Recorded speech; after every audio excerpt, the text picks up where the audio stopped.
At this point in our series, we have looked into the existence of God, into the Bible being the Word of God, and how that process works through inspiration. We encourage you to go back and listen to those episodes before listening to this one.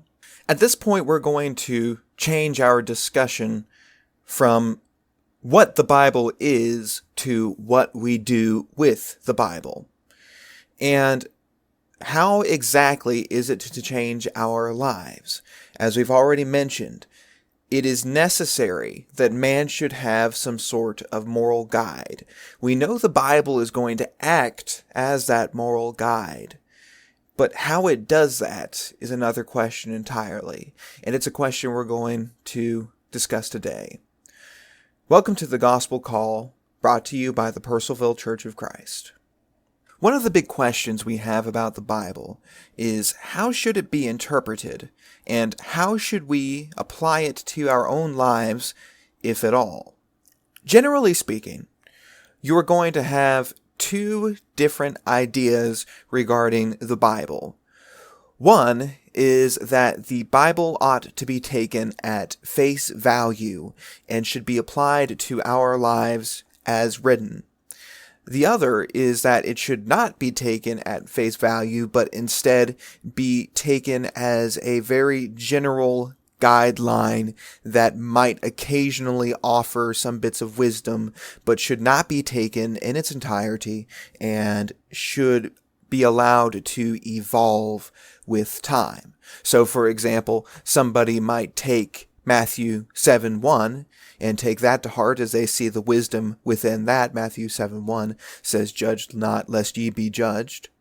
But then they may not take 1 Corinthians chapter 6, verses 9 through 11, which, among other sins that are listed in that passage, lists homosexuality. So somebody says, well, that's obviously outdated. That's not part of the Bible that we need to focus on. But something like Matthew 7:1, that is important, or turn the other cheek, that sort of thing. Those things are still relevant today, but not everything that's said in the Bible is applicable today. So you have those two schools of thought, general Bible versus specific Bible, if you will. Now, the problem I have with this argument is that when somebody takes one side or the other, more often than not, they will base it on nothing. The reasons for taking this particular side will be arbitrary. There's no real concrete reason behind it. Now, back when we talked about the moral argument, we talked about how it doesn't make sense to have an ethic or a belief system that has no objective truth behind it. And that is true for the interpretation of the Bible as well. It is not up to man to arbitrarily choose which parts of the Bible we want to take. We need something a little more objective than that. I propose, in order to find out what we ought to do with the Bible, we should look at what the Bible itself says. I'd like to take you to a couple of scriptures. The first one that we ought to mention is Leviticus 10. Now, Leviticus 10 is dealing with the death of Nadab and Abihu. These two were sons of the high priest Aaron. They themselves were priests as well. Now, the priestly duties were incredibly important, especially under the Old Covenant. The priests were essentially the people in charge of worship for all of Israel at that time. Now, God had given them several responsibilities. They were in charge of worship. However, they had an attitude that they should be able to change part of the worship on an arbitrary basis. So they offered in sacrifice some sort of incense that was not commanded by God. So when we go over to Leviticus chapter 10, The Bible reads, quote, "Now Nadab and Abihu, the sons of Aaron, each took his censer and put fire in it and laid incense on it and offered unauthorized fire before the Lord, which he had not commanded them. And fire came out from before the Lord and consumed them, and they died before the Lord." Unquote.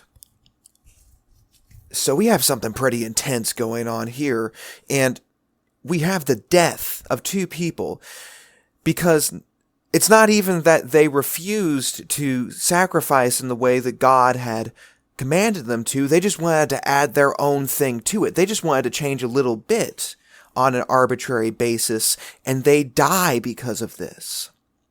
I'm not saying this to be preaching hellfire and brimstone. I'm not saying this so that I can be intimidating.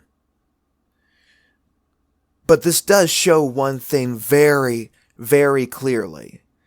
God takes the commands seriously. And when we try to add to or take away from those commands based on our own subjective desires, then we are not being pleasing to God. This is something that is consistent throughout the Bible. Here's a challenge for you.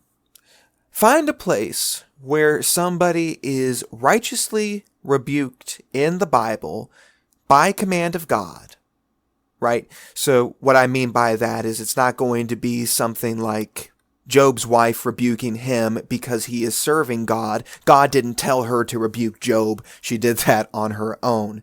No, find a righteous rebuking that is coming directly from God that doesn't have anything to do with the violation of God's law.